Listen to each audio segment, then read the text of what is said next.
know all of this. So she's part of the team as well. Next to that, I would like to call our expert, Enoch. Please come in. Yes. Enoch is unfortunately the expert on this disease that we are going to speak to you about, but he said, Auntie, I've been quiet so long, and it's now time for me to open my voice, and that's the reason why he's here. So Enoch, welcome. We're glad that you are here to make. And we have our Dr. Catherine Owusu.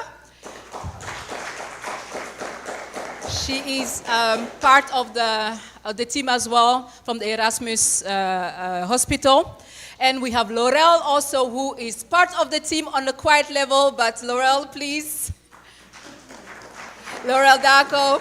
She will be assisting you with during the workshop. And there are so many much more behind this team of people that believe in this cause. And we are here because we do believe that your health is important. We do believe that there's so many things that we don't, especially our community is not aware of what's happening at this moment. And when you have knowledge, you have a duty to share it with other people. And knowing what we found out, we found it very important to share it with you. And that's why we are organizing this program today. So with this, I want to welcome you, all of you. I believe that you have received a program, and we will go according to that program at this moment. So thank you, and I pray that this program that we have started for you will be an enlightenment, and that you will also bring it out. But not only knowing, but also making sure that you use it, you make it practical for yourself. And as we are starting, I want to thank Almeida Ghana for making these premises available. We are not, thank you. So we are not standing here only as Adventists, but there is Methodists, there's from another church. So we are here not as a church particularly, but we're here because we are people, we have found knowledge, and we need to share it with you. So please, as we are speaking to you, you are welcome to talk to us when you are ready. You are welcome to go to the website www.kindinonosboundaries.com of nierenkennen-geen-grenzen.nl. Daar kun je ook heel veel informatie. Met dit wil ik jullie wel verwelkomen. Thank you, everybody.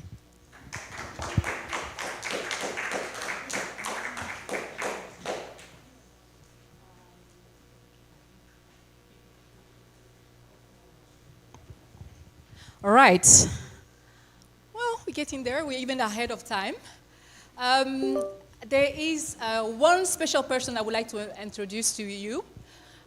She has been part of the process, my teacher, and she's an amazing woman. I think the way she's been giving us a lesson, the way she's been guiding us during the process has very much helped us because we are very unsure. I mean, at my age, going to school, can you imagine? But still, we had a very big support. And so I would like Linda, wil je alsjeblieft opstaan, so that everybody can see you. Dankjewel. With no further ado, I would like to call our Dr. Catherine to come and give us her presentation on the health program. So, Catherine, please. Well, we have some Twi speaking, we have some English, so she can do it in Twi and I can translate it in Dutch. Anything works out. So, if would you like it to have in Twi or in the English? English? Yes. All right. Okay then. Thank you very much, Judith. Yeah, thank you. Like you just said, my name is Catherine Owusu, and I'm a doctor at now Erasmus Medical Center. I'm specializing to become an oncologist, so a cancer specialist. But in the specialization, there's a lot of other things you learn before you get to your final specialization.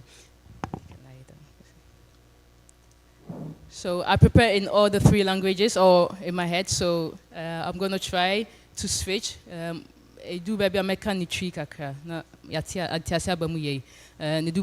will continue to speak English. So kidneys knows no boundaries. That's the, thank you very much. That's the title of today. And before I start, who knows what kidneys are? Who knows what kidneys are? So almost everybody has heard of kidney before, right? And what do kidneys do? What do they do? You can, and nothing is wrong. You can just say anything. Or what do? They are like organs Now, kidney is something that is really protected because if you look, for example, I can feel my liver if it's enlarged, but I cannot feel my kidney if it's enlarged because the kidney are really protected. They are next to the spine, two small organs, and they are really, really protected by the diaphragm, by the spine, by the muscles, by the, like you can't just get to the kidneys. Yeah, so I cannot just feel somebody's kidney unless they have a kidney transplant and then it's not on the same space they are. So,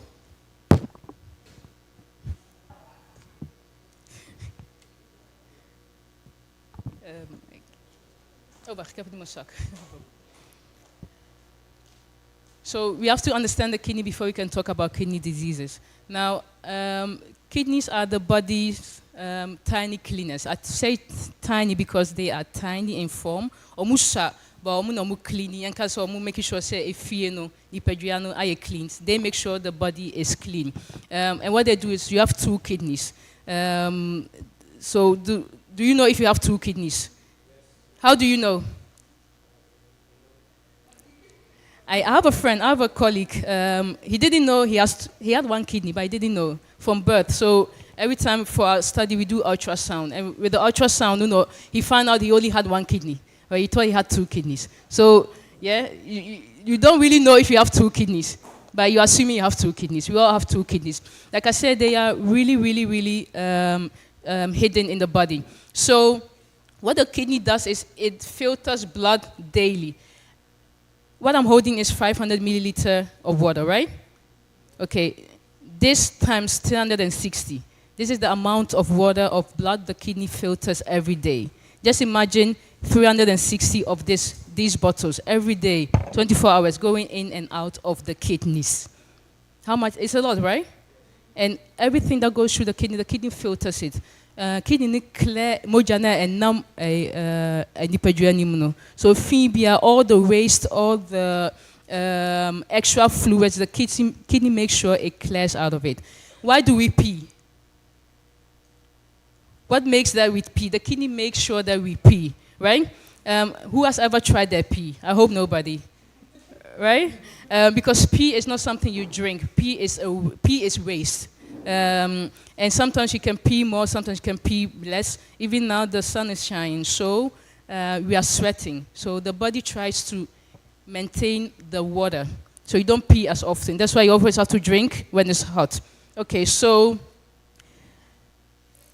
what the kidney also does is regulate, like I said, all the essential salts and minerals.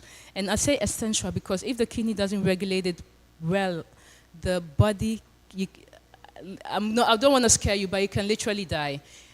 Let me take potassium. Potassium is one of the minerals in the body. If the potassium is very high, the heart can stop pumping. So the regulation of the kidney is so important, and also the blood pressure. I'll show you later about kidney, blood pressure, kidney, heart, kidney, brain. Kidney goes with so many other organs. So kidney, even though you don't see them, they are even maybe one of the, I know every organ in the heart is important. Your heart is important because you need blood, but let's say after the heart, I would say kidney might be one of the most important organs in your body. And what a lot of people don't know is the kidney makes sure that you don't have anemia. There are other stuff of anemia, but the kidney produces EPO, and EPO is the hormone that the body uses to make red blood cells. So people who have kidney disease, they also get artificial EPO because the body cannot create it itself. So kidney is very, very important. So we need to know like the function of the kidney. And I told you, kidney is connected to so many other stuff. Kidney, they all work together for your body. And the kidney and the heart, that's, I think, the most important connection most people don't know. I told you that the kidney regulates the pressure, right? So, and the heart pumps the blood through the body. With the workshop, maybe you didn't say, but we'll talk more about blood pressure and how that works. But if you have high blood pressure, it eventually affects your heart, but it also affects your kidney. And the same with your muscles, with your bones, especially with your bones especially. we also always say you have to take vitamin D, right? Because vitamin D is strong for your bones.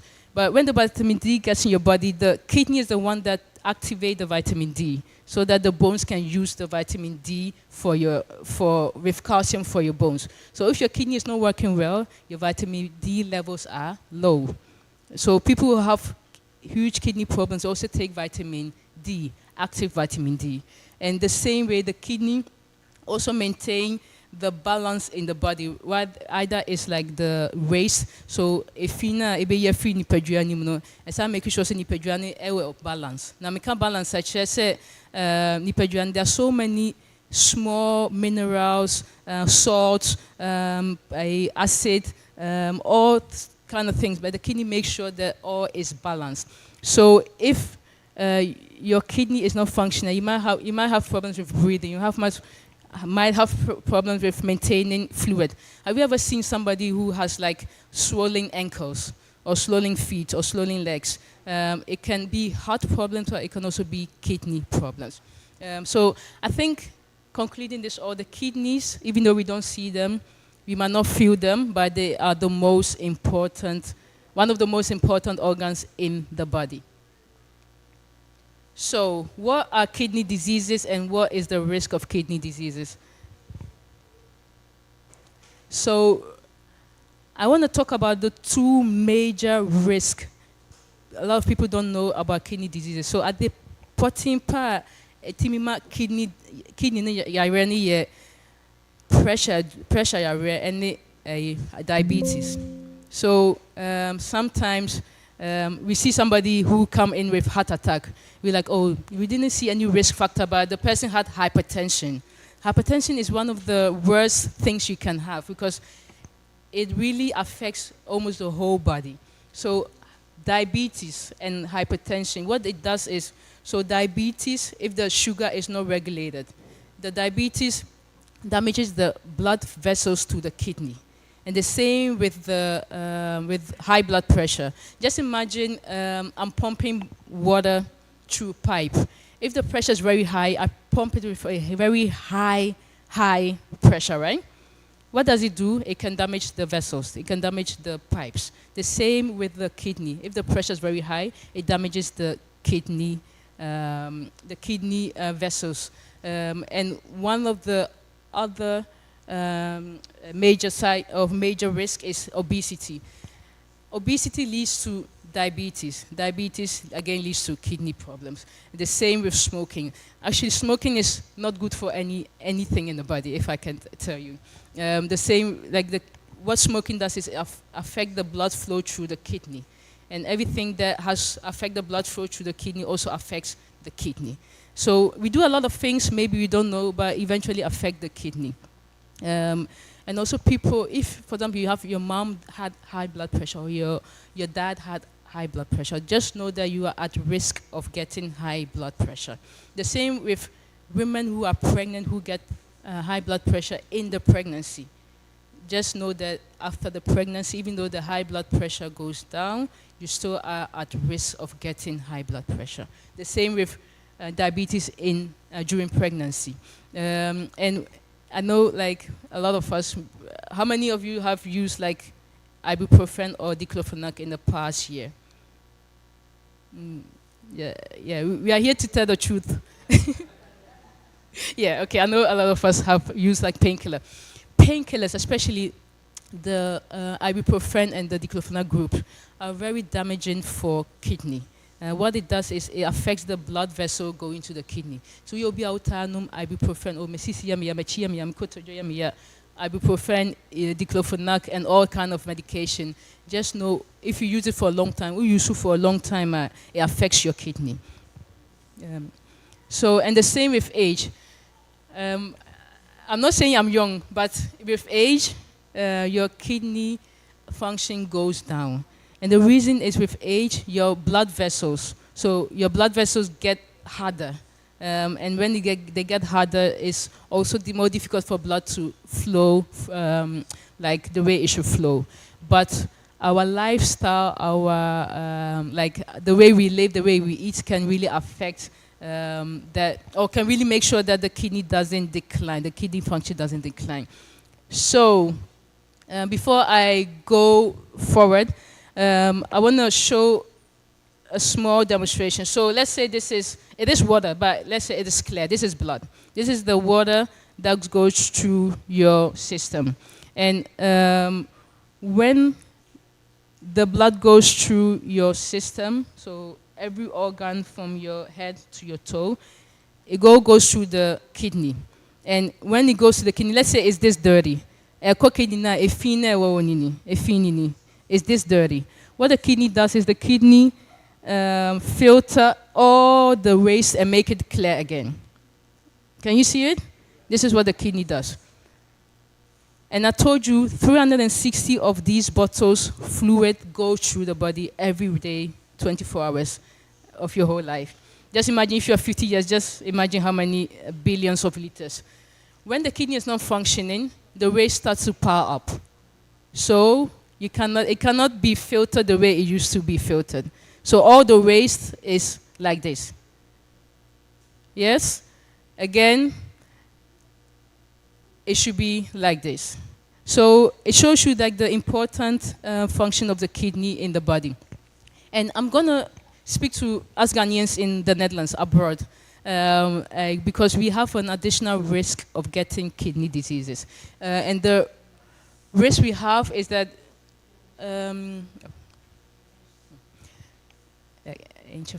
yeah. So after coming to the Netherlands, I'm not going to talk a lot about it. We all know. Yeah, Ghana da ni nimsa ni edidi. Ya ba Holland nya sa ni edidi bi, right? Because nam ka say efuo no nchen. Ti we ya no edi. But say no, everything we buy are processed. Everything we eat is different. Like the salt intake, everything is different, and we don't walk. Okay, nimsa ache de ba na nimsa meti asoche no. Ni na antikoje ekofensuo, right? I mean, but now translate a little bit of what she's saying. I think Okay. that's better. Nederlands ga ik dan doen voor de rest. ik kan ook Dus- Engels-Nederlands doen als je wil. Wat zeg je? Ik kan ook Engels-Nederlands doen. Kan je Engels? Ja, doen? tuurlijk. Ja? Oké. Ja, oké. Ja. Geen probleem. Dan doe ik het. Ja, oké. So I'm going to speak English. I'm going to compare with Dutch. So we do like our activity has changed. We don't move the same we used to move, and of course there are so many stress factors. Like people calling you from Ghana, sending money, send money, send money, send money, and also we don't go to the doctor often. Als we kijken naar heel specifiek mensen die vanuit Ghana bijvoorbeeld of vanuit elders geëmigreerd zijn naar Nederland, zijn er nog specifiekere risicofactoren voor het krijgen van nierziekte. En dat is omdat het dieet anders is in Nederland dan in Ghana. Bijvoorbeeld in Ghana eet je heel veel natuurlijke producten en hier is het meer dingen die al bewerkt zijn. Dus dat maakt dat het eten anders is en ook qua beweging. Hier zijn we gewoon minder in beweging. En dat maakt gewoon dat de leefstijl heel anders is. Ook heel veel stressfactoren. Je woont niet in Ghana, je woont niet met je familie, et cetera. Dus heel veel stressfactoren als je naar Ghana belt. Dus dat brengt allemaal extra risicofactoren mee voor de mensen die ergens vanuit een eigen land geëmigreerd zijn naar Nederland. En mensen gaan ook minder vaak naar de arts. We don't go to the doctor as often as we should go to the doctor. So that gives us Ghanaians or people who have migrated from abroad extra risk factors. So kidney disease doesn't give symptoms in the early stage, and that's why it's so dangerous. You don't notice anything until you don't even know you have kidney diseases. And later on, we will really hear from someone who is willing to tell his story, how it really came to light. But if you do have early symptoms, it can be fatigue. You are tired. Dus het komt vaak, ik ga even naar Nederlands, heel vaak zonder symptomen. Maar als je symptomen voelt, kun je dan vermoeid zijn, dat je moeilijk kunt concentreren, of dat je heel vaak in de nacht moet plassen. Sometimes Engels, you have to urinate a lot during the night. Okay. And the late symptoms are mostly like when you have swelling of the legs or you have difficulties breathing. That means this 360 bottles, the kidney cannot filter them no more. So the fluid stays behind. And when every fluid that stays behind goes in your legs because she's stunned or behind your lungs. And that gives difficulties. Als het vocht niet uit het lichaam kan, dan krijg je vochtproblemen in de benen of achter de longen. So due to the time, I'm going to go through this quickly. Kidney function is something you can test very easily with a blood test. I think the way we do APK, if you have a car, that's the same way you should do APK for your body. Every year, at least one time, you go to the huisarts to check. Nederlands, je kan je nierfunctie elke jaar meten. Dat is heel simpel met een bloedtest. And also in the urine, and sometimes they can do ultrasound to check your kidney, to see the size and if there are already some signs of kidney disease. So again, like I said, if the kidney fail, the fluid is filtering, accumulates. Dus er is vochtophoping, waardoor je dat vocht niet kwijt kan. And also the waste accumulates. So it becomes something like this instead of something like this. And the waste is not healthy for the body. Of course, there are treatments for the body to really filter the waste and also filter the fluid. That's dialysis and kidney transplant. So I'm not going to go too deep on that. In Nederlands er zijn behandelingen voor als de nieren niet goed werken. En dat is dialyse om het lichaam te filteren en alle afval uit te krijgen. En ook of kidney transplantatie. Maar ik ga niet heel diep op deze behandelingen. What I really want to talk about is what we can do as people to protect our kidneys. And it might, as Nederlands, het spreekt voor zich. It might be very logical, but like I said, the kidney don't show symptoms. So it's very important to make sure you reduce the salt you take in the body. Salt attracts water. So the blood, the fluid goes up. Wede mami kan ichi. Udi nchini bebra. Nchini chin suo. Inti nsuo na woni padua nim no koso. Inti kidney na efuta nsuo no. Like nsuo ni so 200 liters. Afi da koye 400 liters. Pacho motimase. The same kidney na filter, intimi filter ni nyina. So reduce salt, eat healthy, and also active, and also drink enough water. Let me especially say this for us here. Take your blood pressure medication. Yes? If it gives you side effects, go back to the huisarts and tell them the side effects it's giving you. Because blood pressure is the most dangerous risk factor for kidney diseases. And also be careful with ibuprofen. Ik ben bijna klaar. Heel belangrijk om je bloeddrukmedicijnen te nemen. En ook wees voorzichtig met ibuprofen, diclofenac en zout. Vooral zout, dat laatste. So, what I want you to take away, take home messages if you go from here. I think like the program is called Kidneys Have No Boundaries. But I think we have a shared responsibility with us all. We hebben een gezamenlijke verantwoordelijkheid met ons allen om ervoor te zorgen dat we niet meer lijden aan deze ziekte. Het is belangrijk, it's important to really know that kidney diseases don't have symptoms until they begin to have symptoms, but then you're already in the last stages. And it's important to treat the risk factors, high blood pressure, diabetes. Take your medication, don't take painkillers just anyhow. And also drink water and reduce salt intake. I think even if you forgot everything today, I really hope you remember this. And when you go back, make it your goal to at least check your kidney function once per year. If you are young, and if you already have kidney disease, check it 3 times per year or 4 times. Every 3 months or every 4 months, it doesn't matter. Make it your goal to always check it. So thank you very much for listening. And I think I will give the mic back to Judith. Thank you, Will. Thank you so much, Dr. Catherine, for this information. I think for me, just looking at this water in my body, I don't think I want to have that. So that's why we have you here. I just want to give a little background of how this program came to pass. At school, Michelani and I are doing management course, And in collaboration with the Kidney Disease Stichting, Nier Stichting, we were supposed to make an event, create an event whereby we are going to raise some money.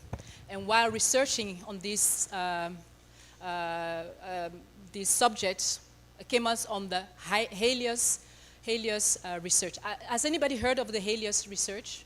Yes. I think even some people have been part of it. Professor Charles Ajiman is also part of it. I also spoke to him when going on with this program. When we were looking into it, and we found out this information that Dr. Catherine said, we said this is something that we need to share with our people. 1.5 more times after you have started your, your health program, you eat healthy, you don't smoke, you don't drink. After all of this, yet still you have 1.5 more chance to have kidney disease because of where you come from. And so for us, it's no more a school project, it has become a mission. And that's why we are here for you. So this is in collaboration with the Nier Stichting. I want to change into Dutch, but Nier Stichting. And we really, really want to let you know that it's important for you to know, next to all the other good things that you do, this is one of the very vital programs. And to give you more insight on that, I would like to call our expert on that subject, my brother Enoch, my younger brother. I think you need more you need to clap more, because just having him here is a miracle, guys. When discussing with Enoch, and he doesn't talk much, but when he gets to tell you about what he's going through, it's amazing to have him here. And you know, he's the coach of the youth team in Amsterdam, Ghana. And he's always active, and I don't see him complaining. And after he tells you a story, you understand why I'm telling you this at this moment. And for him to be able to do this, to explain who he is and what he's going through, I would like to call our professor in interview, our master, Sister Sandra.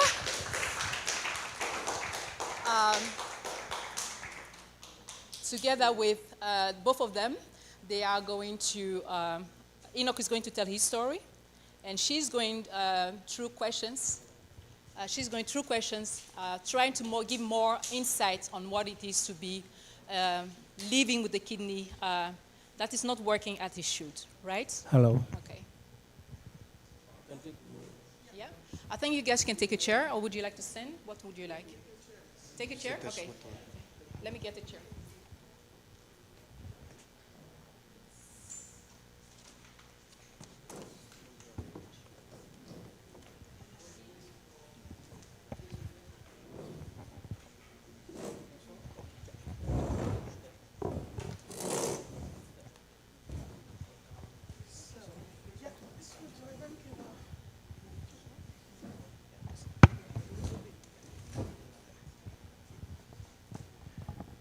Good afternoon, everybody.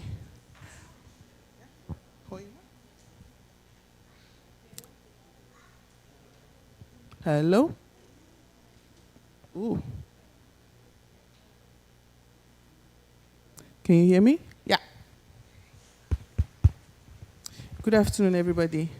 Like my sister Judith said, my name is Sandra Ajiman. Today, I have a very special guest here with me. He's already been introduced. He's a very brilliant young man named Enoch. And I, in particular, am very, I'm even almost nervous to ask him the questions that I want to ask.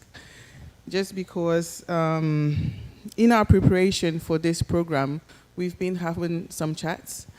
And I just want to say, I came to the realization as to how difficult life can be for somebody who is living with this condition. And also, it kind of makes me a little bit, should I say sad, for me to even be asking him these questions. But I think it's of most importance that we do, because the main purpose that we are here is to learn. And so that what we learn, we can also, in return, educate other people just to help ourselves. You understand? And also just to help each other. So I hope I'm able to give you a good idea of a little bit of a glimpse as to what he's going through and how his life looks like. And yeah, hey, how are you doing? I'm doing fine by God's Okay, grace. Are you? so yeah, by God's grace, I'm also here. Thank you. How should we do this? English, Dutch? What's comfortable? English does. Okay, It doesn't I matter. think we would just Yeah, we can mix it up a little bit and see. Yeah, okay. So, for anybody that does not know you at all, how did we get here?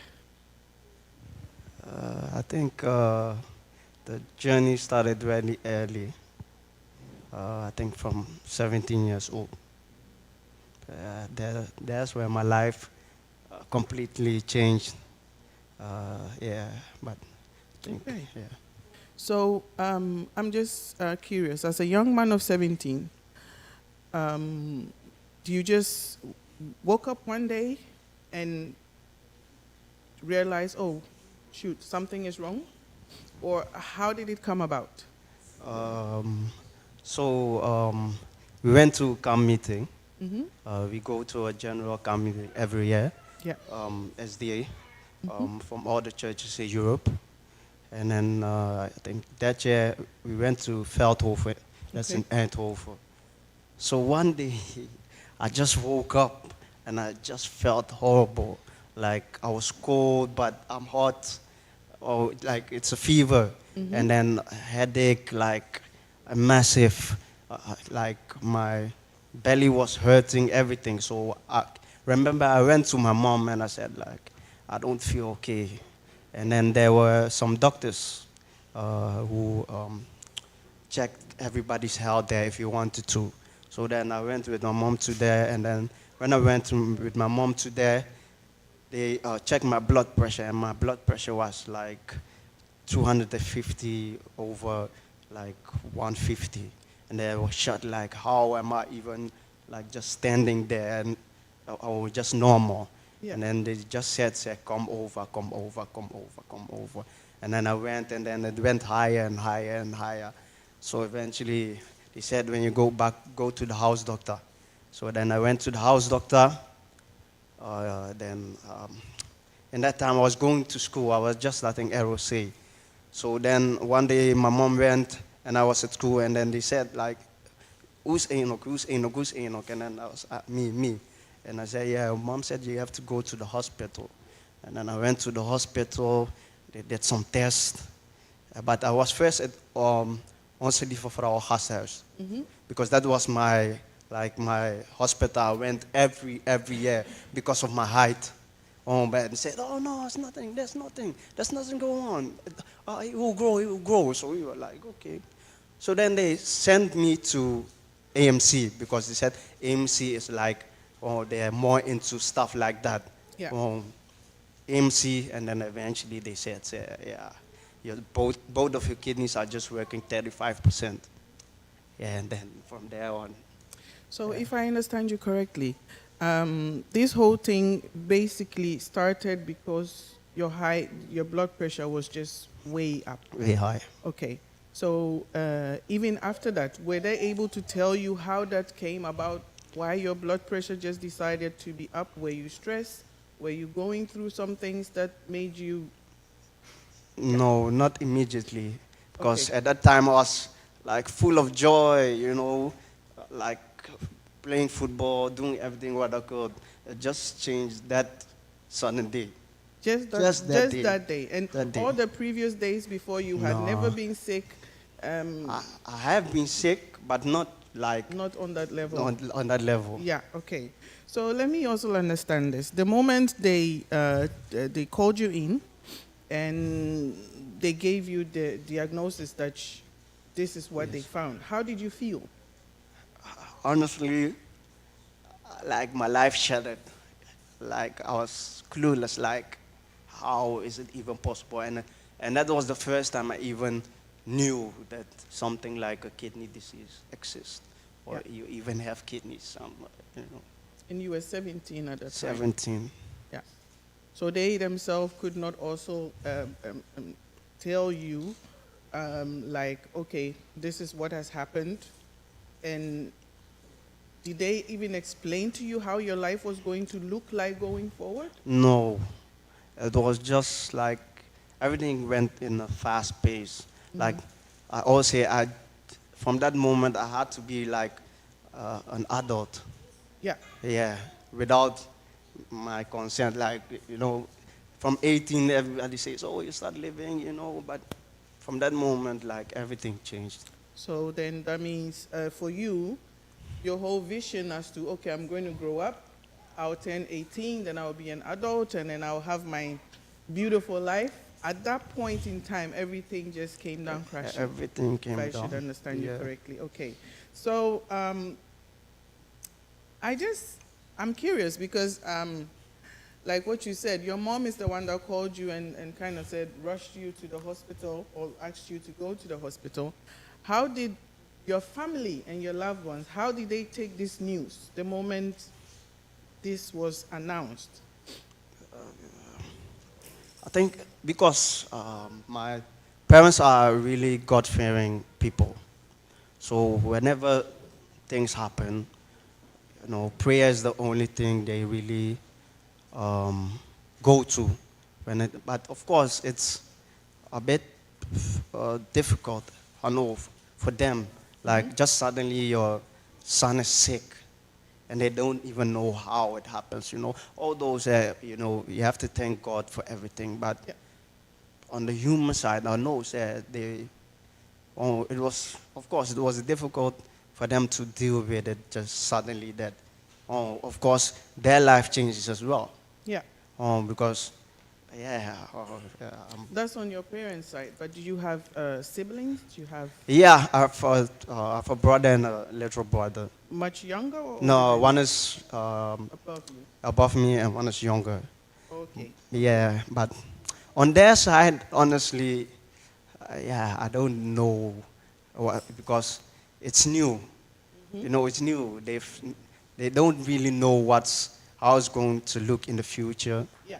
So yeah, that's really. Okay. So I'm just trying to get into the knowledge that, let's say, for you, Yeah.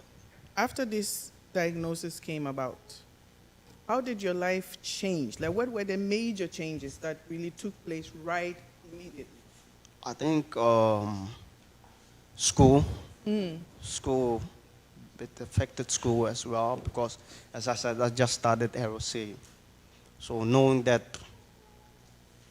you just started, and then almost every day I had to go for checkup. Yeah. I had to go for blood, to go to check my blood, to check this, to check this. So it affected school. That really affected it drastically. Okay. Yeah. So I just wonder, because from what you're saying, is it possible for a patient in your condition to actually live alone?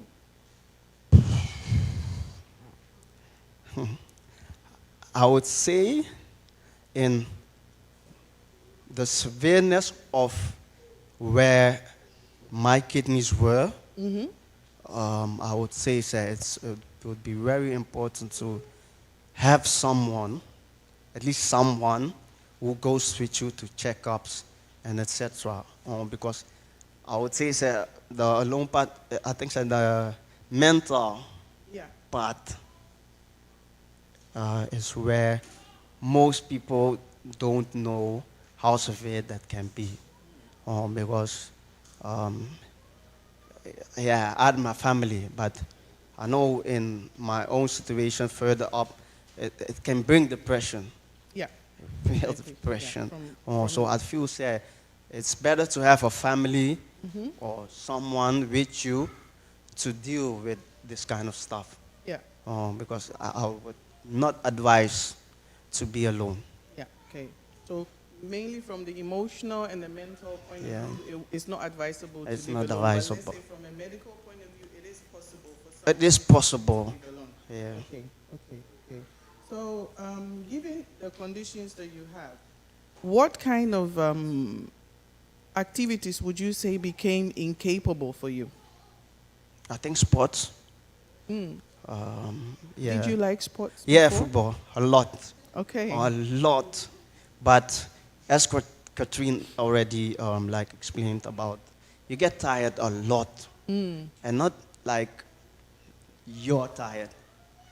My tired is like doing maybe an activity for 10 minutes, you're totally Out.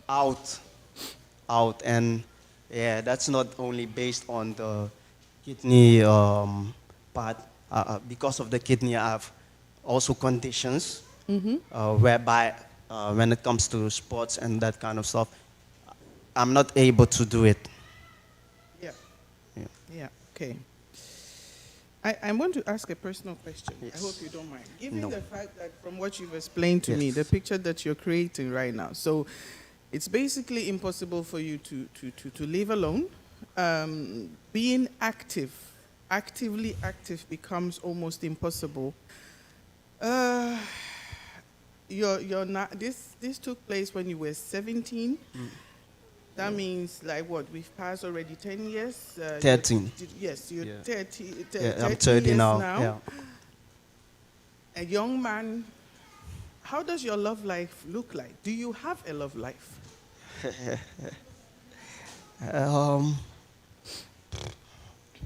Yeah, I would say for me, it's not difficult to have a love life, but Okay.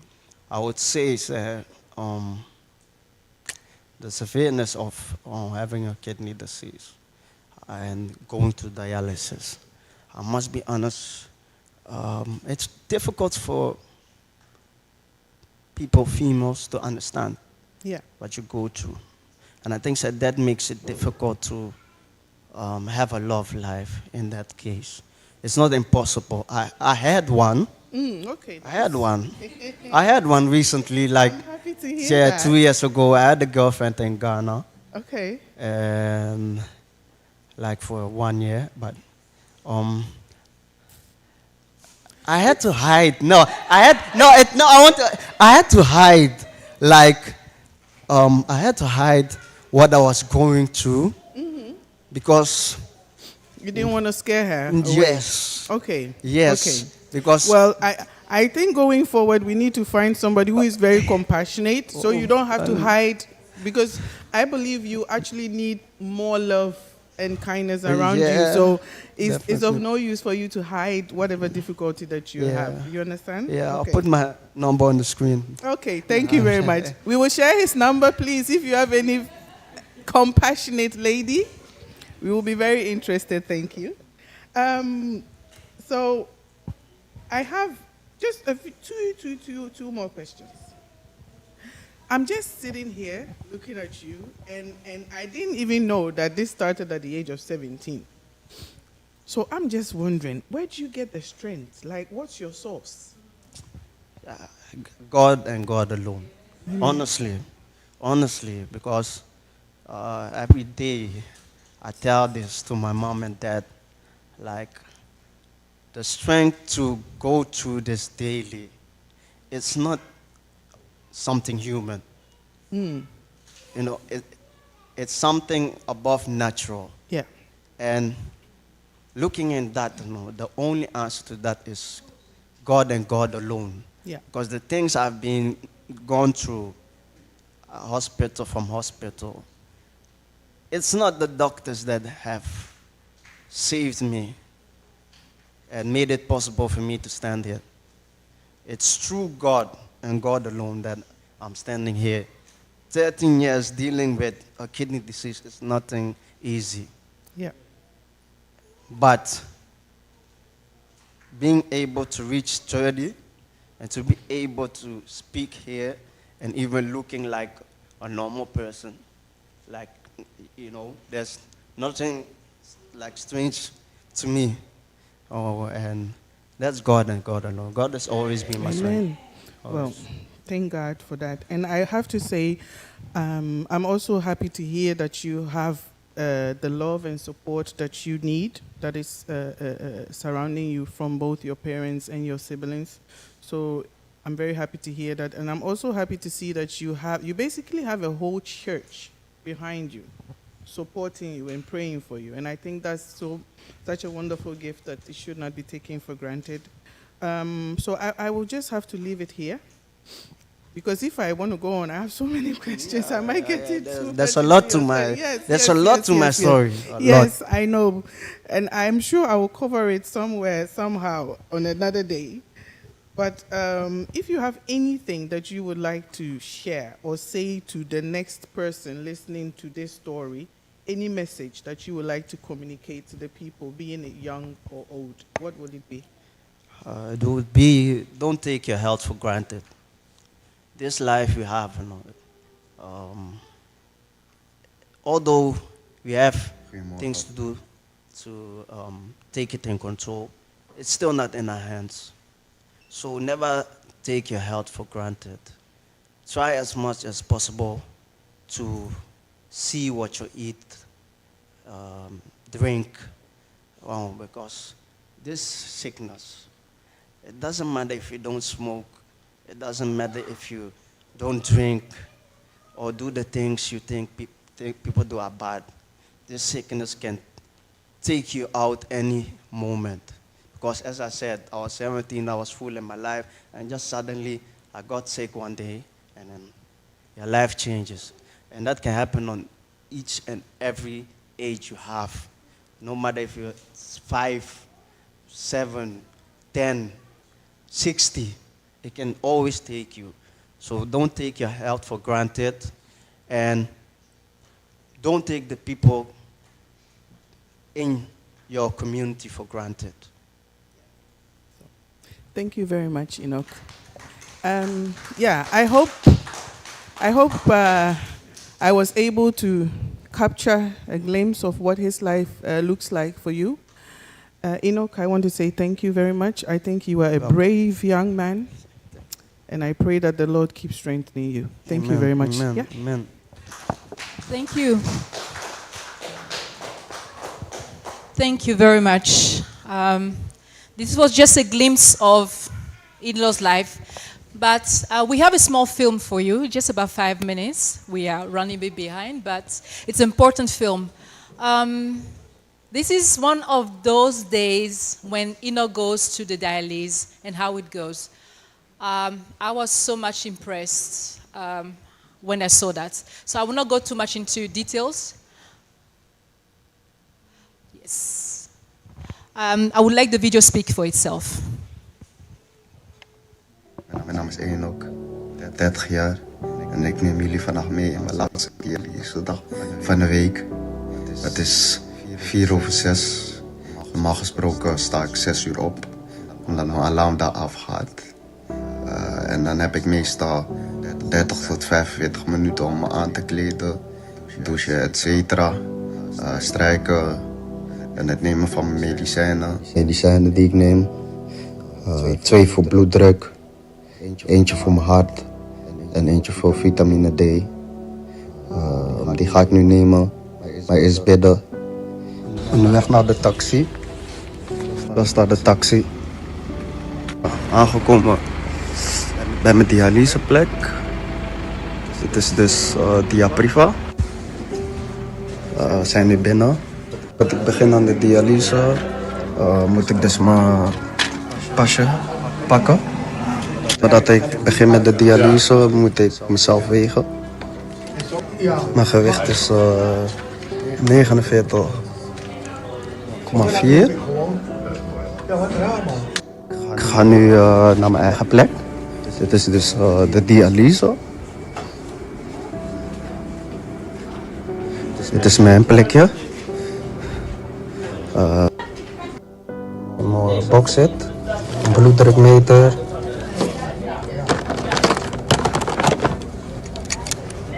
Twee scharen. Een klemmetje.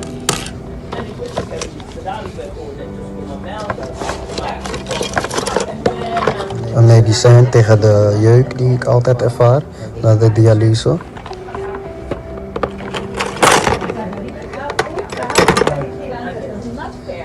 Een rolletje pleister. Oké, we zijn aan het vloggen, maar nog niet. Dit is dus de machine die ik ga gebruiken voor de dialyse. Dit is de kunstnier. Dit zijn de lijnen. Dit is de bloeddrukmeter.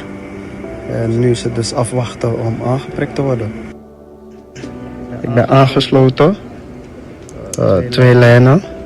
Eentje voor het bloed dat eruit moet. En eentje voor het bloed dat erin moet.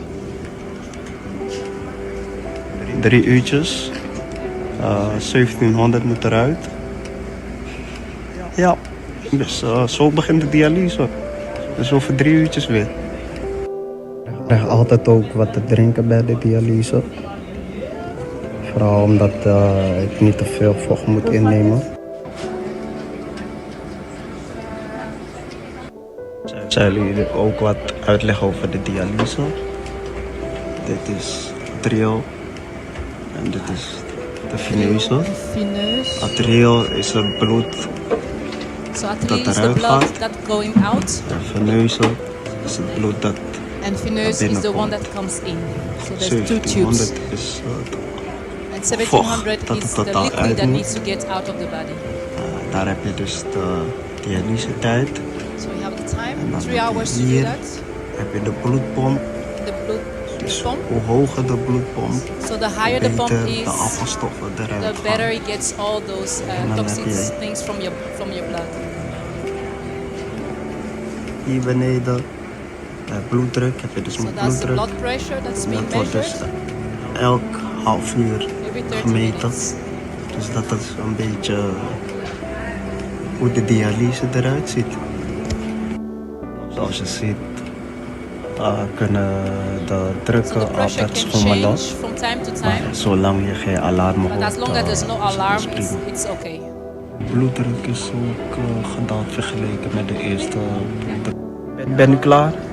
Ik ga That's after afsluiten. 3 hours. Dus tot zo. Ik ga nu mijn spullen opruimen. En dan een medicijn nemen tegen de jeuk. Die neem ik omdat vaak wanneer ik klaar ben met de dialyse, dan ervaar ik jeuk. En dat komt meestal omdat niet alle afvalstoffen eruit zijn.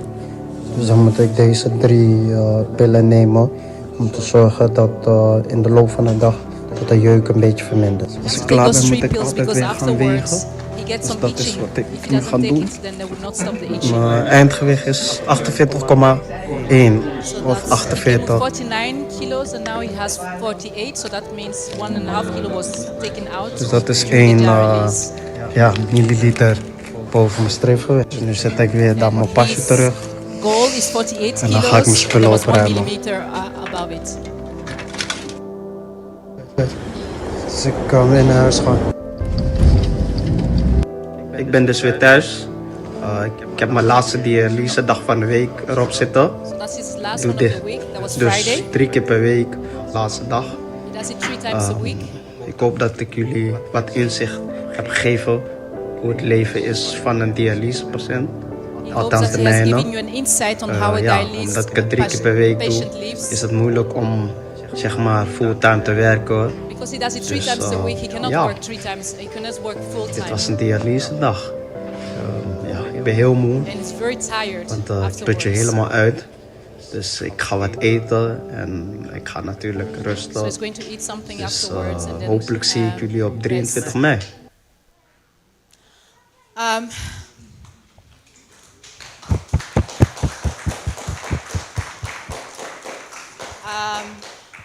I have seen this film for over 5-10 times, and yet still I'm still emotional when looking at it. I want to recognize some very important people in his life. His parents, please can you stand up so that we can give you a big hug. Thank you. Thank you for the work that you do. Sorry. I've known Enoch for a long time, and thank you for him. You guys are doing a great job. It's not easy with dealing with this.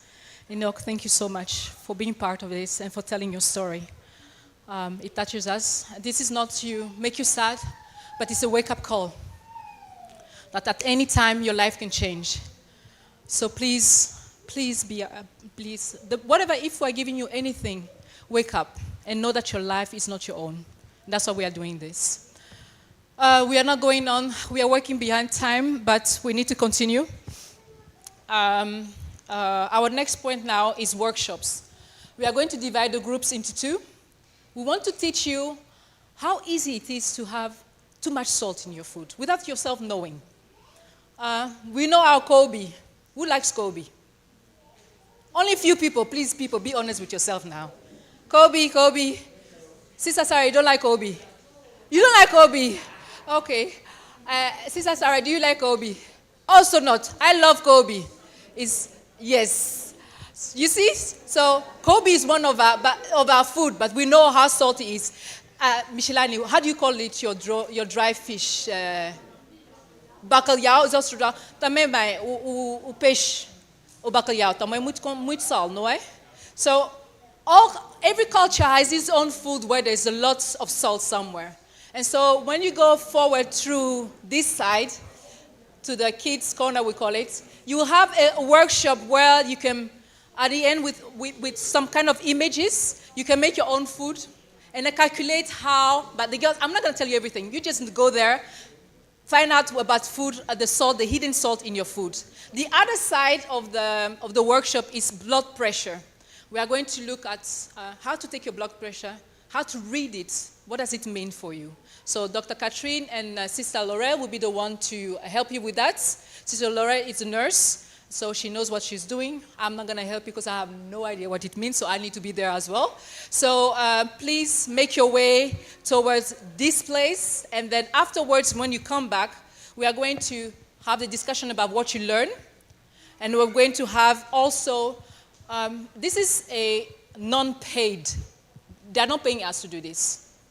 They're not paying any of us, but because we have the knowledge, and when you have knowledge, you have responsibility, and that's why we are sharing. And we are working with the NIR Stichting, and they also need those money to have the research, to have those equipment to be able to give the dialysis, because I don't know how many thousand euros it costs for him to be there on that one day. So we would like to raise some money as well, if possible. Whatever is it that you can give, you are able to do it. We'll do it when we come back.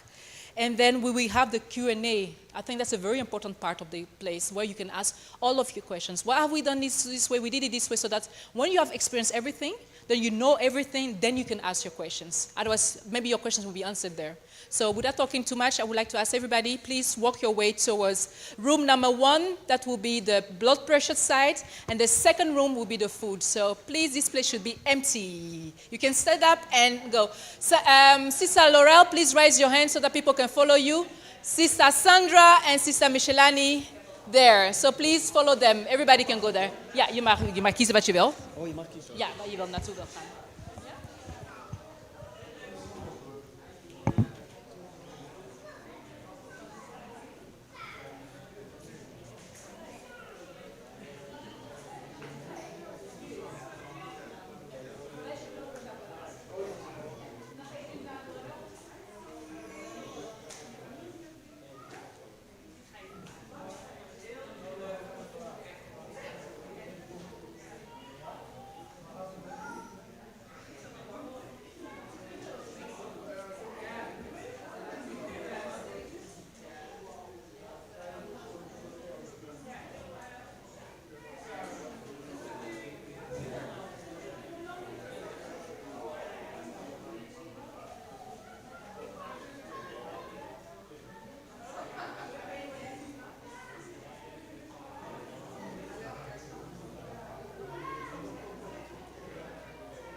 All right.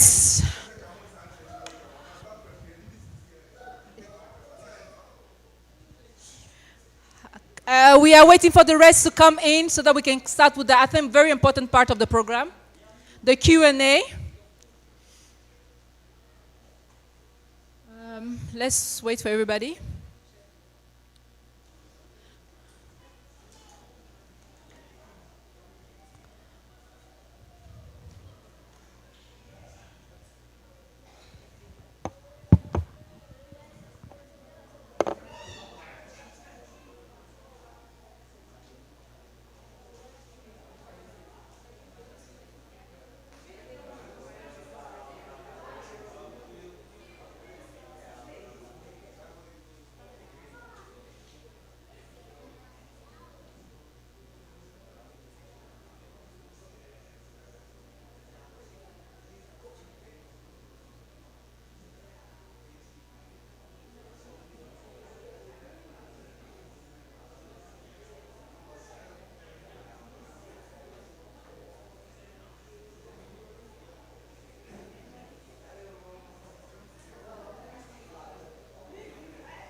All right. Okay. Welcome back, everybody. Hallo. Huh? Straks. Nee, nog niet. Nog lang niet. Goedemiddag. Hi, everybody. Zijn er nog mensen daar? Laat ze binnenkomen, alsjeblieft. We are coming to a very important part. The part where you can ask questions. We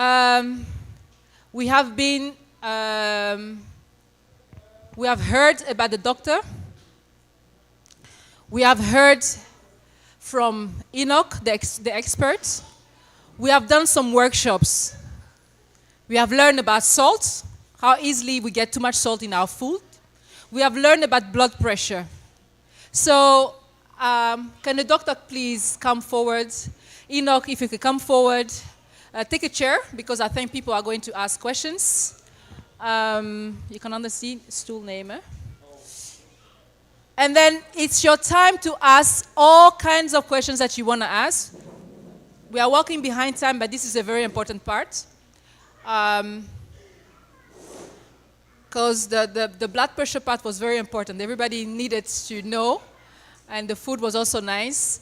I want to ask, before we go to Enoch and Sister Dr. Catherine, who took part in the workshop for the food? Yes. Can you tell us what you've learned from there? Hallo? Ja. What I learned from there is they have different kinds of vegetables and all sorts of, like plantain, cassava, and all that. They asked me to choose what I would like to cook. Yes. And I chose to cook apicier. So after I've chosen all the ingredients, and I gave it to the professor, and then she looked at it, how many salt that is in it. And then I think I had too much. It was healthy, but still there was more salt in it. So she showed me how many salt we are supposed to eat Yes. per day. Yes. So that was it. And so how much salt do we have to eat? What is our maximum salt intake that we should have a day? I think mine was 0.65, but from her, I was supposed to take 6, 0.6. So, No. I don't know. Or 6 The grams. daily intake is 6 grams. So, but when you calculated everything, how much did you get? How much? She was way below. Yeah. Well done. Yes. Good. I'm trying to do my best. To Yeah, well done. So we got somebody who's there. Another person from the food part. And then we come to the blood pressure. Somebody else who was in the food corner. Who was in the food corner? Somebody else. Brian, heb je ook meegedaan? Aan de food corner. Wat heb je geleerd, Brian, van de food corner? Yeah, it was very insightful. We, as Auntie already shared, the assignment was to create our own recipe, right? Yeah. Something that we eat daily. So I had different recipes that I made: pizza, pasta, but also rice. Uh-huh. It turned out better than I expected. So I think I was below the 6 grams. Okay. But obviously, it also you need to take into consideration the portions, right? So, Yes. How big is the portion that you take on a Okay. daily basis? But it was an insightful experience. So. Amen. Amen. Well done. So those who took part in the blood pressure workshop, Brother Daniel, you were raising your hand. Can you tell us how it went for you?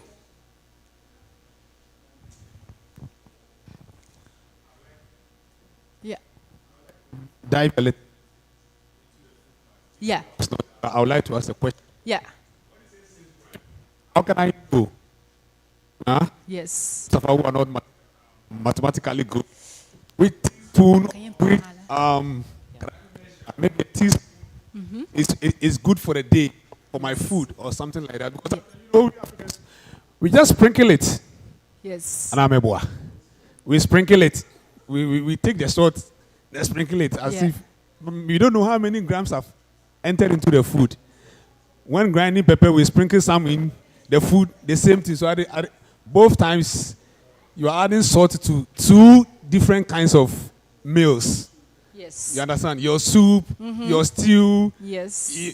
So how many? Show us. Maybe a teaspoon is good for the day. Right. So that we know. So we have a small bottle, and very soon you will receive a bag. Okay. In those bags, we have the exact amount that you should have a maximum a day. We have put in it as a gift for you, so that whenever you are taking your portion, you have that in mind. Oh, yes. Thank you so much, Michelani. Ja, mag ik die laten zien? So this is. Thank you. Let me open it for you. This is 6 grams of salt. That's the maximum that you should have a day.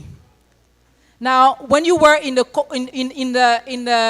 food corner, you could take, for example, maybe Maggi cube. Do you know we put Maggi cubes in our food? How much was Maggi cube? I think it was about 4 something grams already. Maggi cube that you are putting in your food. So that's just a little portion. Let's say you finish one bowl and you're like, this soup was so good, I need to go back for the next part. So you are doubling up your portion that you are taking. When you go into pizza, for example, just a small portion of pizza is about 5.9 grams of salt. A cheese flake, plaque kaas that you put on your bread is about 1.49 grams. That is the young one. When you go to the old cheese, it's about 1.69 grams of salt.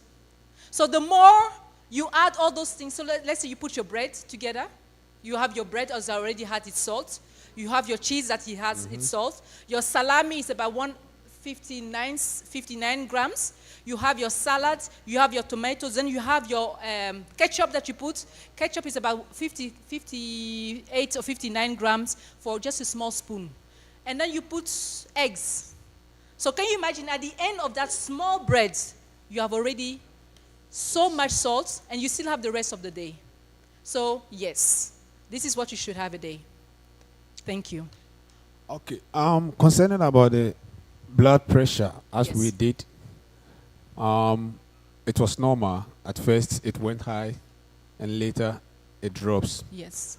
But my question is, between, we have that systolic, diastolic, and the pulse. Mm-hmm. So which number is good for the pulse? Okay. When you test, that's one. And between the systolic and the diastolic, that is my mind. I'm not a doctor, but from the way the explanation has gone through, the diastolic is coming to rest.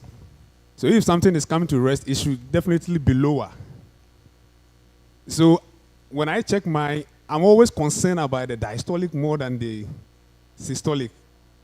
So when I get maybe 135/92, I become more concerned because I'm thinking that one should be rather, since this one is pumping, so maybe it can go a little bit higher, but the one that is coming back to rest, when it's higher, and the pulse, sometimes I also get maybe 80 something, and between 81 and 70, which one is good for the pulse? Or we shouldn't count the pulse, we should rather concentrate on only the systolic and the diastolic. That's where my question is. I can answer directly. So indeed, the diastolic is a very important one. Sometimes when I have a shift and some patient has 170. Sorry, up. doctor. I don't want us about. For those who don't know what diastolic is. Oh, I can. Let me explain it quickly. So the pressure is the blood pressure is the pressure in the wall of the vessels. So intinimu wall, that's the pressure against which the blood pushes. So when the blood or the heart squeeze, that's the high blood pressure. That's the systolic. That's the higher limit, the first number. And when the heart relaxes, so the pressure in the vessel is the second. Thank you. That's the second number. So the lower number. So indeed, when I'm also concerned about the diastolic one. So the lower one, when the heart relaxes. So sometimes if I have a patient and the number is 190 above 100, okay, and I have 190 above 80.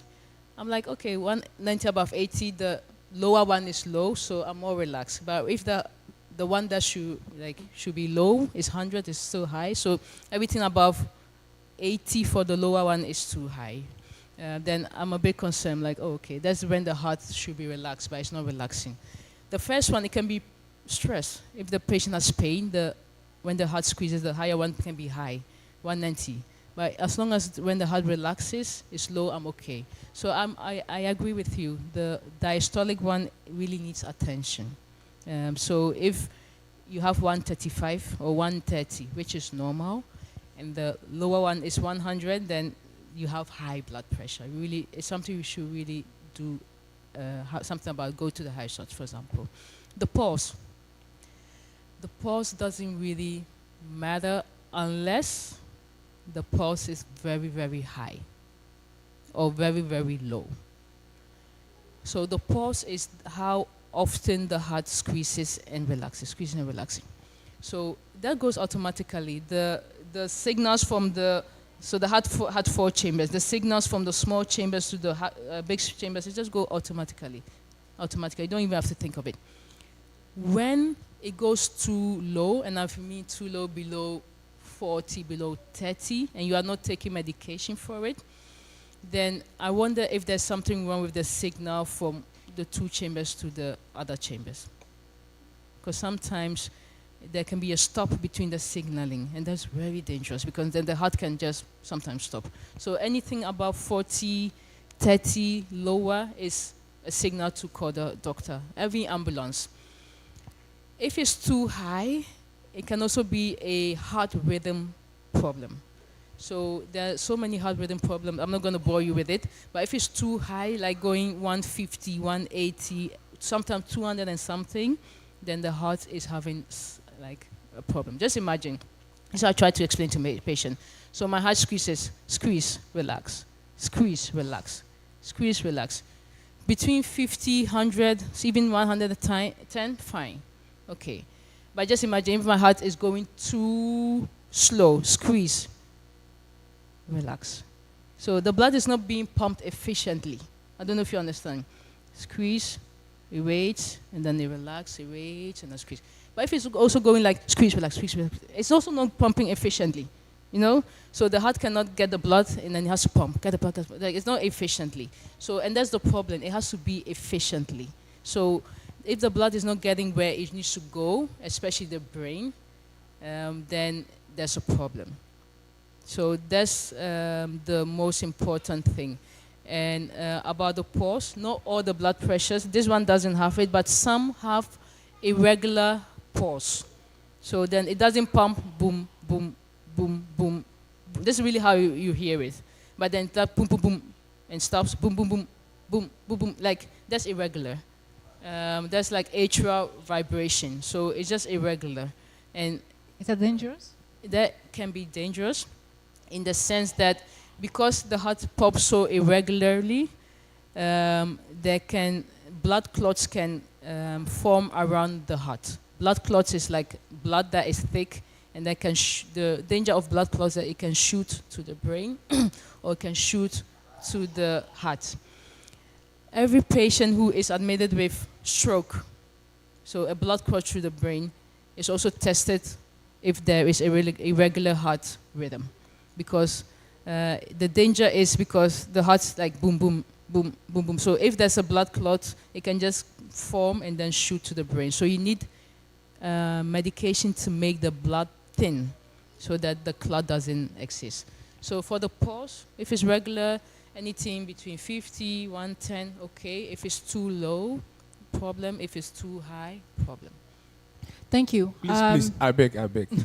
This is my field. You do know I've been diagnosed with hypertension, so let me ask a few questions over there, as you know. I'm talking about also the blood, taking the measurement. Does it go with age? Someone said that from 45 years, when you get around 140, 142, as systolic, it's okay with the age that you have. Or must it be that even at age 80 years, you still have to get 120 over 80? No. So anything above old, so 70, even 60, like mostly 70, 80 going, anything 150 is okay. The systolic 150. It doesn't have to be 130. So it doesn't have to be as strict. Because the danger is old people, when you get older, like, the body controls all the pressure. So if I'm older, I stand up, my pressure falls. So if my pressure is already 130, I stand up, it falls. What happens? I lose conscious, I fall down. So that's why we want to prevent. So everybody above 70 going, if the systolic is 150, it's okay. Okay. Yeah. From the back, please. Sister, you wanted to ask something.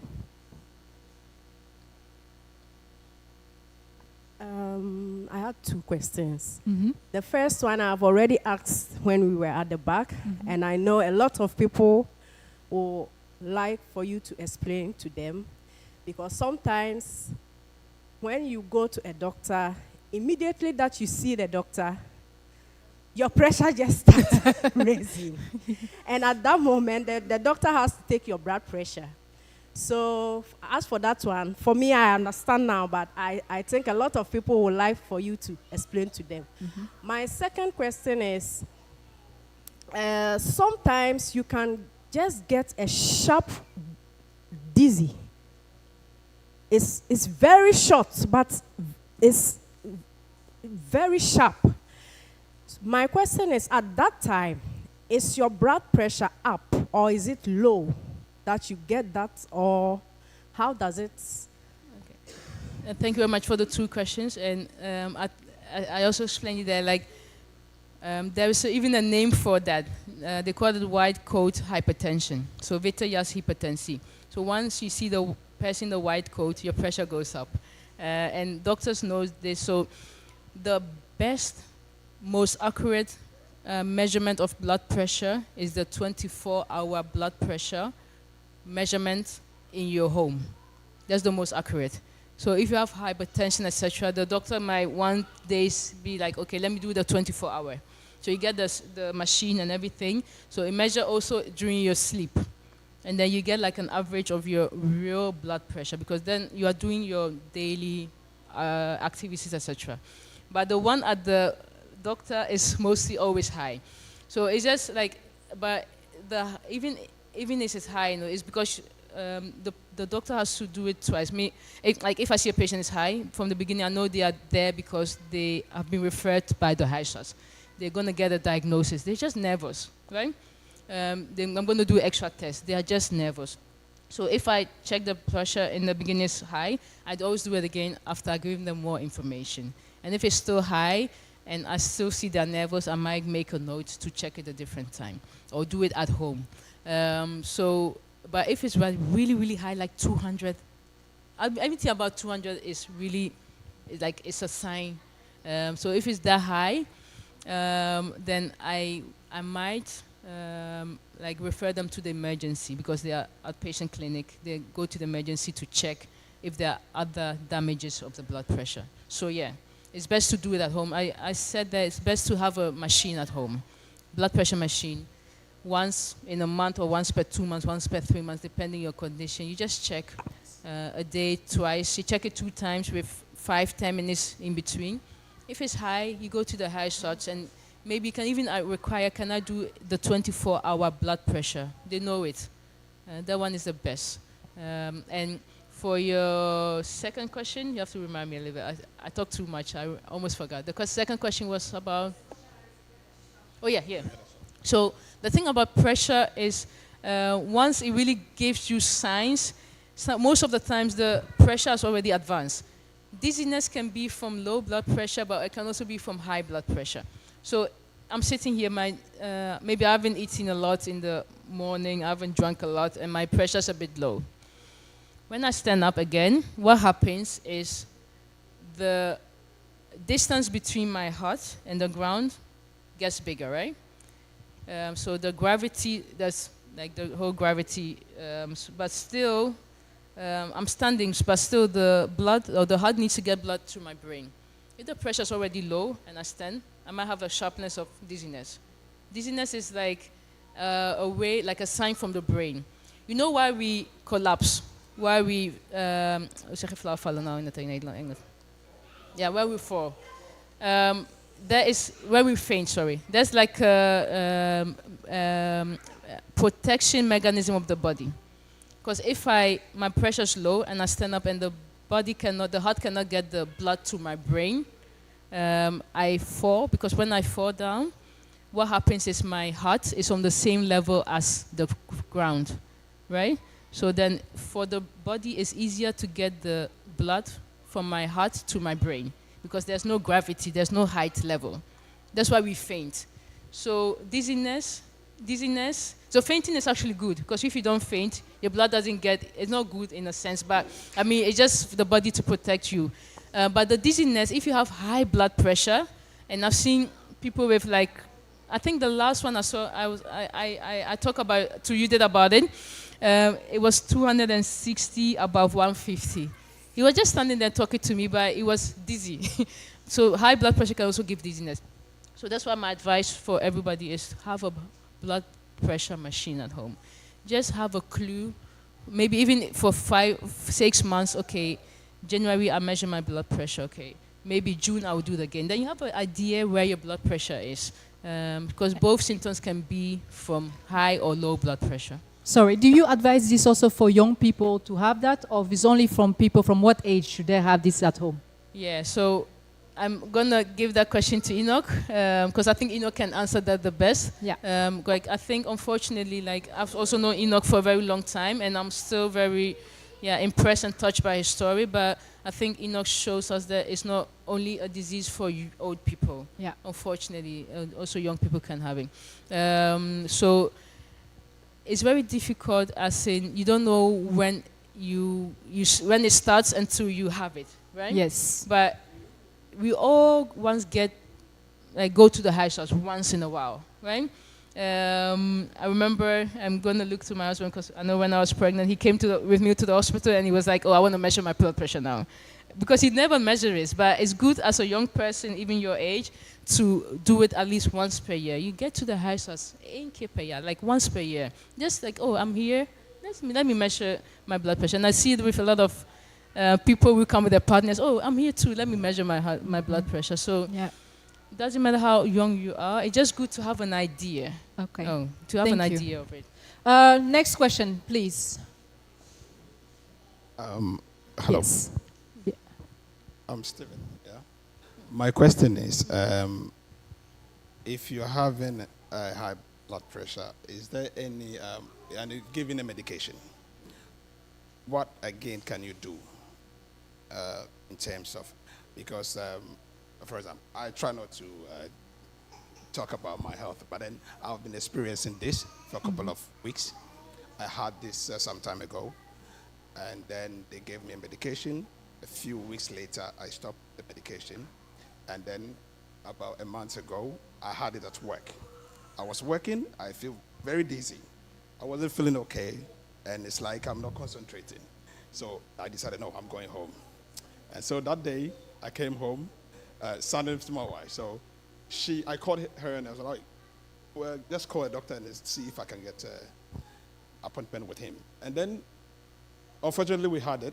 And then, good for us, we went there. 15 minutes, we went there. They checked. But before, I was having this machine in my bag. So I checked it, and I was 180. So right away, she called them, and then they said, oh, if you can get there within 15 minutes. I went home, and then we went. And then from there, when they checked, I was 167. So they told me that I should wait, and they are going to check me through the hours, like 1 hour. They did that, and then I was 145. Yeah. And then the doctor told me, yeah, okay, it's fine, but at least 135 is okay. So they told me to get another medication. But then it's something that I don't like. For me, I don't like those things. And so I said, okay, if I'm going to take. And then we had an appointment to check my blood, to take samples, and then my urine, and then to check what is actually happening. I'm a person that I don't drink much water in terms of water. I don't like, it's hard for me too. I can work the whole day without water, but I can maybe take a coffee. So if I understand, you are saying, what should you do next to... Yeah. Yeah. Because whilst I was giving that medication, I was also reading it, and I found out that I can also take magnesium. So in my mind, I was okay. I can get maybe magnesium complex and to take and to see how the whole thing will go. Is it good to do that? And then when you have a low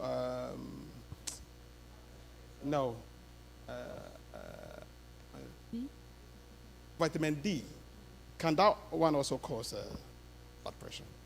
I'm so happy you asked me this question, because this is something, especially among us black people, that is really a problem. And so what we said from the beginning, unfortunately, we as black people have higher risk of getting high blood pressure.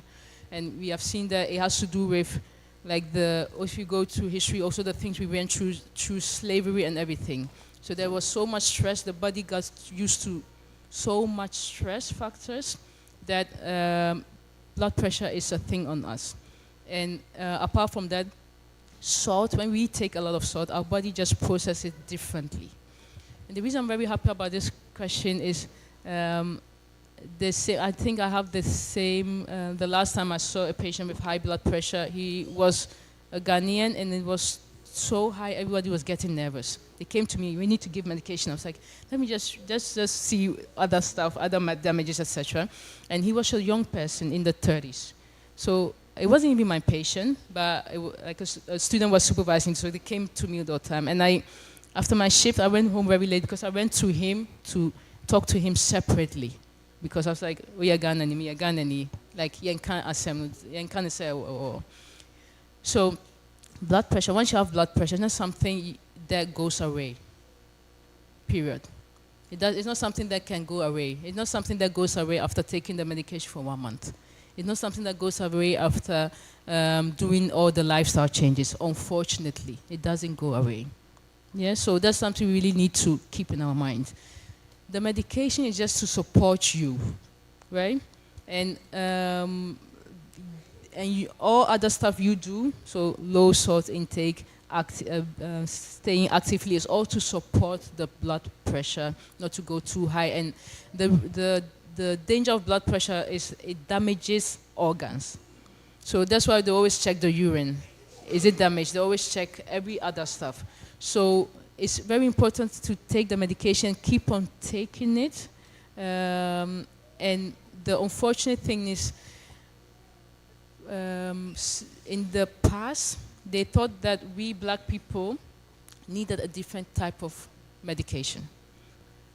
So when my white person has, you know white, I know, but if a white person has high blood pressure, I start with this. If it doesn't work, I add this. If it doesn't work, I add this and I add this. Sometimes some people use 4 medication. But they thought with black people, I don't start with step 1, but I have to start with step 2 as step 1. But that's something that has already, like research has shown us, it's not the case.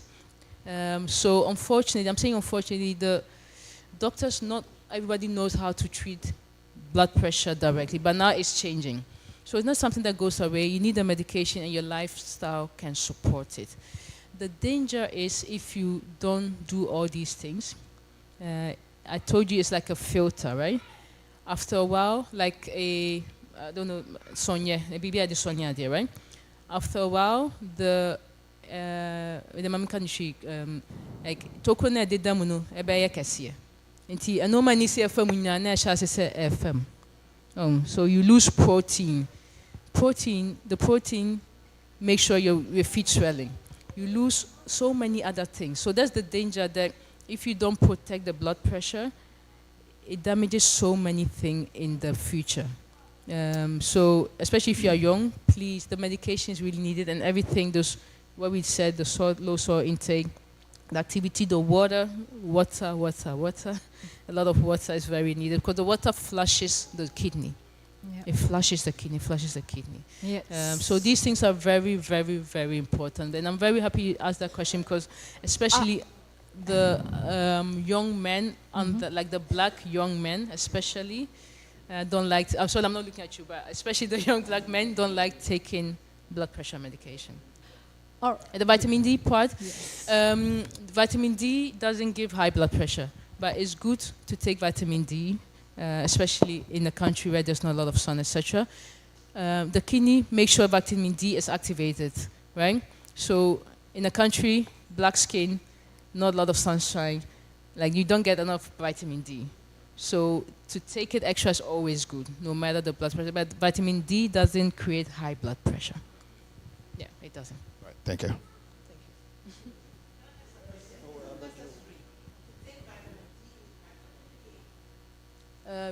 I mean, calcium or vitamin K?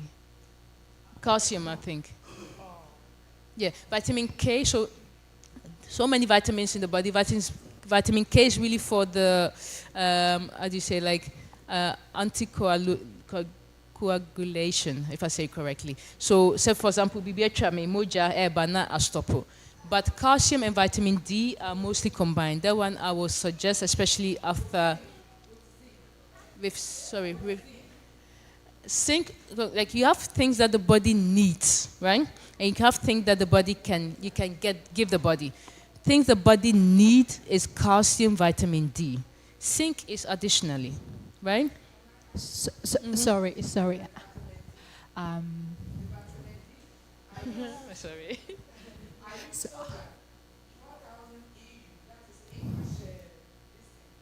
Yeah, it's good. Okay, so guys, just something. You see how important this is. We supposed to be done at 5, but it's more than 5, and we have some more things to do. So I'm going to take now 2 last questions, and then we are going to round up. I think we need a part 2 of this program because I know we have a lot of questions that we want to ask Enoch that needs to be asked. So please, Sister Sandra and Elder Joe, you are the Opa Exia. But we really have to bring a stop somewhere, otherwise we will not be. So I will start with Sister Sandra, very short questions, and then Elder Joseph. Hi. My question is directed to you, Catherine. Coming back to the kidney issue, because we've been on the high blood pressure. When somebody has kidney issue, in this case, what is the life expectancy of this person? That's question number one. Question number two is our expert here is a male. If it should have been a female, does this person have any opportunity as in carrying a pregnancy from 0 to 9 months? What does that do with the baby? I have questions. Like, There's a lot of questions. You have a and, lot of questions. Unfortunately, the life expectancy is lower. Please, can we listen all?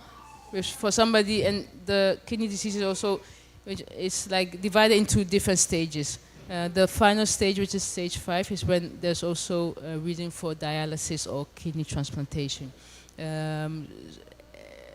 Like I'm going to put Enoch a little bit on the spot, but Enoch told us he does this 3 times in a week, 3 days. Enoch, like I'm sure you have to told, like what happens if you don't do this?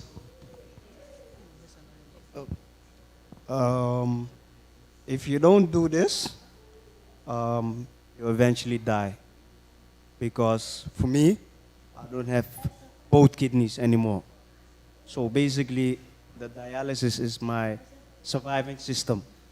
And I've asked, like, if I stop with dialysis, how long will I be able to live? And they said 14 days.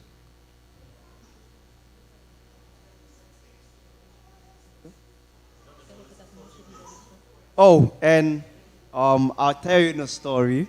I have like at dialysis, I have like neighbors. Like it's like a round open space. And then I have a neighbor like before me. And it was a girl who was blind as she was doing dialysis. And then one day, the day even when it was the funeral of Uncle Charles Osei, she came to me and she said, oh, this is her last time here. And I was like, last time here, are you going on a vacation? And she said, no, my daughter says she wants to stop dialysis because she can't handle it physically. So she's stopping. And I was like, wow, people can just stop because of dialysis and be like, yeah, I don't want to do this physically anymore. So now she's just enjoying her life until she dies. Because the dialysis is the only way she can survive. So dialysis is not a joke. And I've said it to Auntie Judith, I've said it to Catherine. I wouldn't even wish it on my worst enemy. Because going back and forth, like I have 3 days, but I know people who have to do it every day. Because when they don't do it one day, that's it. That's it. So, yeah. And, Have you answered all questions? Yeah, and then Oh, there's the one second question. question, yeah. So, and like, thank you, Enoch, for sharing, because like especially in Netherlands, because there is dialysis, you don't see the severity of it. It's really, really severe. And this is when there's no complications. When there's complications, infections, they connect like the two, like an artery and a vein together. Sometimes they can get clotted. You need another one. It's very severe. Your second question about carrying pregnancy, for example, as a young person, I have to be honest, I haven't seen anybody go through that process, but I can just imagine the changes during a pregnancy.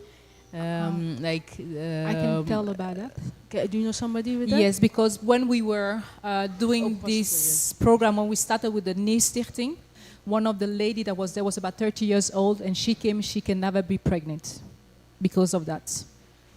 She can never be pregnant because of that. She won't be able to carry it to term. Like it's a life-threatening, even pregnancy is already life-threatening without this is almost undoable. All right, the last question. My question is, can blood pressure cause you to forget sometime? Maybe you don't know where you are. Forget? Yeah, Can the- yes, it can cause you. Maybe it happens to me once because after my operation, I'm taking medication for this thing, blood pressure. And one day I went to work, I park, and I don't know where I am. So I don't know where I am, and even I have to sit down, sit in my car. Just even today, it happened to me here in church. And I don't know where I am. So can that happen to you?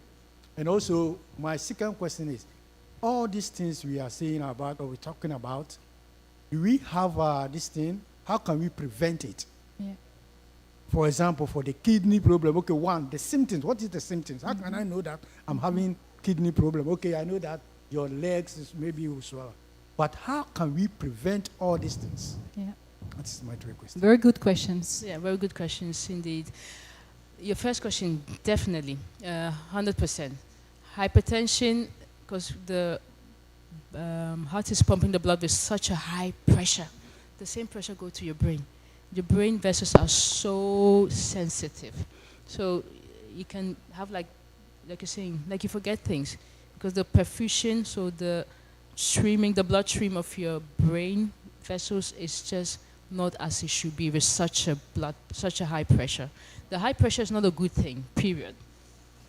So it's definitely something people talk about, confusion, like for what, like they are a bit confused, or they forget things, or people are like, oh, my parent or my mom and dad is really not the same person. There's something wrong. So yeah, definitely, high blood pressure can give that. And like I said, to prevent, if you have swelling ankles and feet, you're already too late in the process. So, and that's the scary part about it, is that you need to know it beforehand. So that's what I'm saying, like just also schedule an APK of your body every year. It doesn't cost anything. You go to the house, but then you can Doctor, detect please. something early. As you are saying, scanning it every year, the same question. Yeah. But we heard, and there was an research that came in 2023 that black people are mostly misdiagnosed. Can you continue on that, because it seems that with our values needs to be different, more different than people with that. Can you please So elaborate that's on something that? I hope in the future will just go like. So when they take blood to check your kidney function, they look at two values. One is creatinine, and the other one is glomerular filtration rate, so GFR or GFR.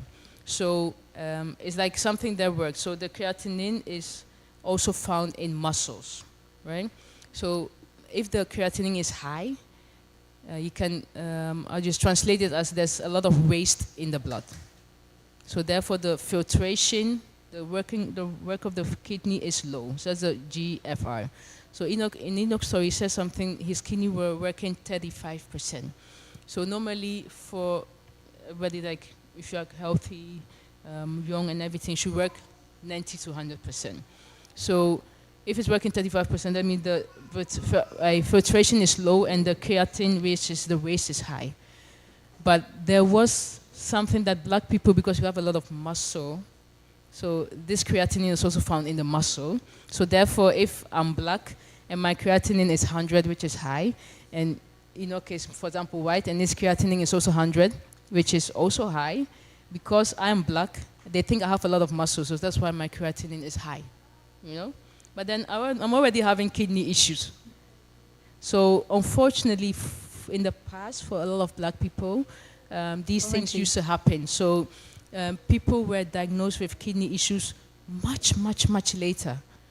And they'll be like, okay, with Enoch, it's 100, he's a white male, so it's high, so we need to start medication.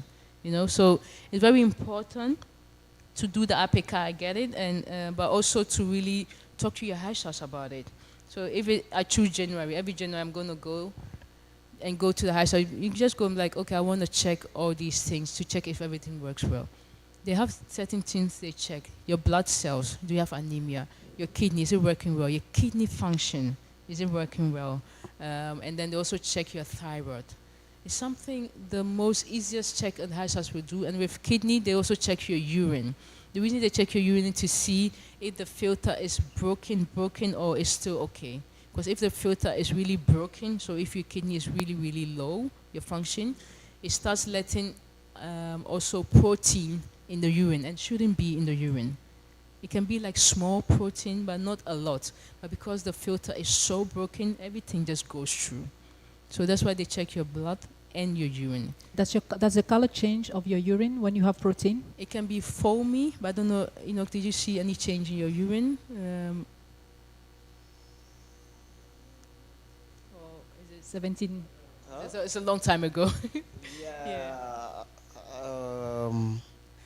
I think just the amount of urine you come out where you Jones are. I think that's something you should really look on, because I think if you see Jones so much and fat too much. I think there you have to be careful, really careful, because for me that's how it actually started. Or me join so baby, and then I feel that and Babium.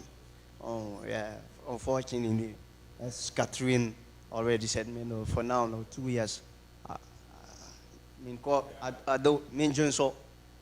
Yeah, and that's the risk of Yeah. So yeah. All right. Yeah. I think we have answered. I'm sorry, it's 5:15. We are going to do, I think we need to do a second part of this because there's so much more that we need to know. But we really need to close up. Before we close up, please, I understand this is a part we don't always want to talk about, but we are doing also raising some money for the kidney disease because for the Neerstichting, because they are helping for Enoch, for example, to make those research that are being done and everything. So if you can scan this QR code and donate any amount, 5 euros, 2 euros, any amount that you want is welcome. I would really like you to do that. But also what's very important for us as a team, it was our first session of doing something like that. We want to know how you experienced that. Was it good? Did you have enough information? Did we repeat too much? Did it take too long? Was the workshop educative enough? Were the people speaking clear? Did we cover everything that needs to be covered? Is the Q&A time too short or too long, or did we have to do it maybe at the beginning of the program? So please, would you be so kind, as we are closing now, because we need to close this premises, can you please, is it for the donation or is it for the donation? Can you also, there is also a Q&A here. We can pass through. You can do it. Please do an evaluation. I'm going to pass through everybody. And then there's also a form way if you want to write it down. Please let us know how you experience this so that the next time we do something like that, we'll make it better than today so that we can reach more people. For now, I want to say thank you. Thank you, Enoch, for being so brave enough to stand here and tell such a personal story. We asked you personal questions. You were able to open your life to us. We are very grateful. Dr. Catherine, thank you so much for being for taking your time as a doctor. You're very busy. She is a doctor. She's studying to become an oncologist. She has 3 kids. That's her husband there. Yes, still, she took the time to be here. I'm very grateful for that. Thank you so much. Thank you for the parents of Enoch for coming to support us. Sister Sandra, thank you for taking the time, you and your family, to come. My colleague, my classmate had to leave, but I'm very grateful for her. Sister Laurel, thank you so much for being part of the team. There are so many more people that I want to thank. Mayor Ghana, thank you so much that you have received us. You opened your doors. All of you who came to this program, thank you so much for coming, for being part of it, because this is what we like to do, to tell you what we know so that you can be prepared, so that you can go outside and also tell others. Be part of the cause. Let's create awareness. Before we started this, I asked the Neerstichting, can I have some form in English? They said no. There's no platform where our culture, can have information. That's how much, can you imagine 1 in 10 in the Netherlands might have kidney disease, but they don't know about it. So how much we are such a close community, we don't know, there's not enough information on that. So we have a website called Kidney Knows No Boundaries where you can go. That's where we put all the information. We are not doctors, please. I am not a doctor, I cannot give you help. She's the doctor. We are just here to inform you. Sorry?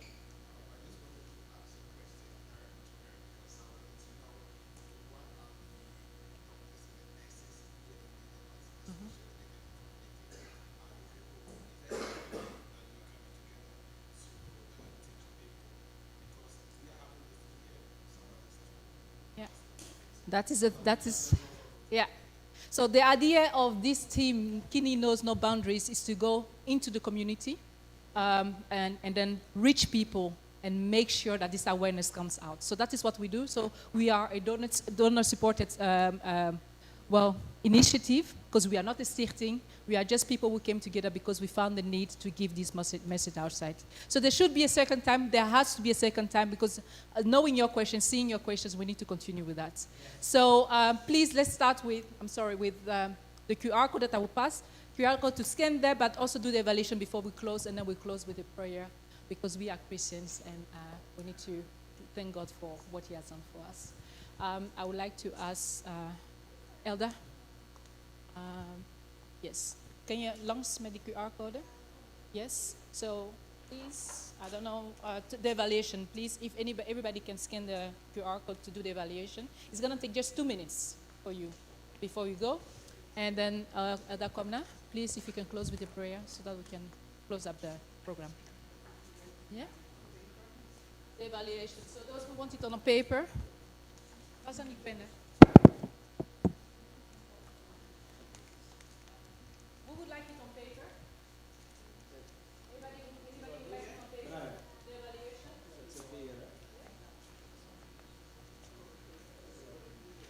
Anybody on paper?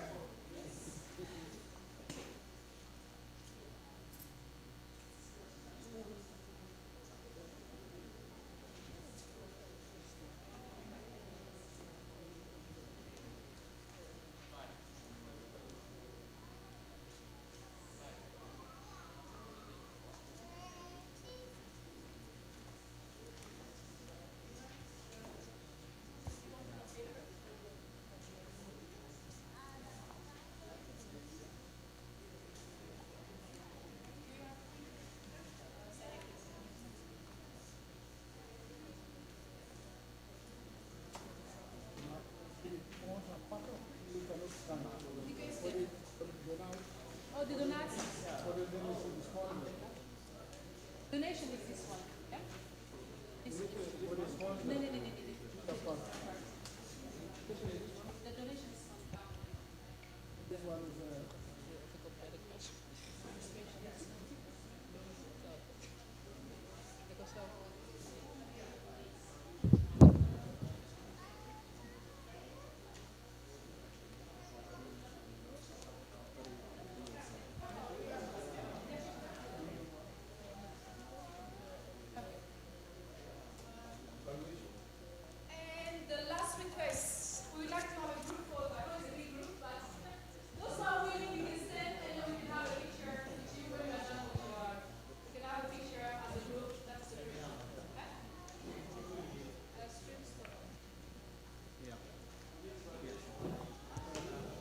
all right.